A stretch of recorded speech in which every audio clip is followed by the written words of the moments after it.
అంగవైకల్యం ఉన్న పిల్లలను భారంగా భావిస్తూ ఉంటారు కొందరు. మరికొందరైతే వారిని సాకడం తమ తరం కాదని అనాథాశ్రమాల్లో వదిలేస్తూ ఉంటారు. కానీ ఈమె మాత్రం అంగవైకల్యం, మానసిక వైకల్యం ఉన్న ఎంతో మంది అభాగ్యులను చేరదీస్తుంది. వారికి ఏ కష్టం రాకుండా అమ్మలా చూసుకుంటుంది. మానసిక వికలాంగుడైన తన కొడుకు పడుతున్న కష్టం ఇంకెవ్వరికీ పడకూడదని వారందరికీ అమ్మలా మారింది. ప్రభుత్వ ఉద్యోగాన్ని సైతం వదిలేసి వారి కోసమే జీవితాన్ని అంకితం చేసిన ప్రమీలపైనే ఈ women's day special story. Khammam జిల్లా పెద్దతండాకు చెందిన ప్రమీల ఒకరు కాదు, ఇద్దరు కాదు, ఏకంగా 52 మంది మానసిక వికలాంగులకు తల్లిగా మారింది. ఉదయం లేచింది మొదలు రాత్రి పడుకునే వరకు వారికి కావలసిన ప్రతి పనిని ఎంతో ఓపిగ్గా చేస్తుంది. ప్రమీల నాగేశ్వరరావు దంపతులకు 2 కుమారులు, ఓ కూతురు ఉన్నారు. ప్రమీల వైద్య శాఖలో ఏఎన్ఎంగా పనిచేసేవారు. నాగేశ్వరరావు ఆర్టీసీ డ్రైవర్గా పనిచేస్తున్నారు. వీరి పెద్ద కుమారుడు ప్రవీణ్ కు 3 ఏళ్ల వయస్సు తరువాత శారీరక మానసిక ఎదుగుదల ఆగిపోయింది. ఎన్ని ఆస్పత్రులకు తిరిగినా ప్రవీణ్ నడవలేడని చెప్పేశారు.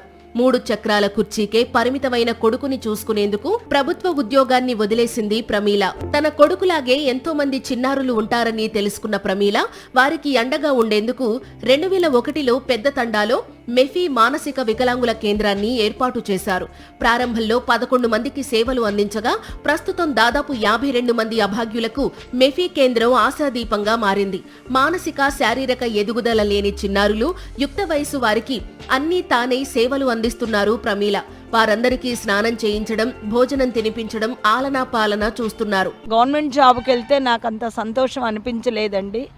మా బాబుతో పడ్డ కష్టం మరొకరు పడకూడదనే ఉద్దేశంతో ఈ యొక్క ఆశ్రమాన్ని 2001లో 11 మంది పిల్లలతో స్థాపించి ప్రస్తుతం నా యొక్క మెఫీ మానసిక వికలాంగుల అనాథాశ్రమంలో 52 మంది పిల్లలు ఆశ్రయం పొందుచున్నారండి. శారీరక మానసిక వైకల్యం ఉన్న వారికి మనం చెప్పిన విషయం అర్థం కావాలన్నా, చేస్తున్న పని తెలియాలన్నా ప్రత్యేక శిక్షణ తీసుకుంటేనే సాధ్యం. అందుకే హైదరాబాద్లోని NIMH కేంద్రంలో ప్రత్యేక శిక్షణ తీసుకున్నారు ప్రమీల. ఆ శిక్షణ ద్వారా మెఫీ కేంద్రంలో అభాగ్యుల బాగోగులు చూస్తున్నట్లు చెప్పారు. ఓవైపు ఆర్థిక ఇబ్బందులు వెంటాడుతున్నా ప్రమీల మాత్రం వీరికి సేవ చేయడానికి మాత్రం వెనకడుగు వేయడం లేదు. తన భర్తకు వచ్చే జీతంలో సగానికి పైగా మెఫీ కేంద్రానికే కేటాయిస్తున్నారు ప్రమీల. దాతలు, ప్రభుత్వం ముందుకొచ్చి సాయం అందిస్తే మరెందరికో సేవ చేయడానికి సౌలభ్యంగా ఉంటుందని చెప్తున్నారు.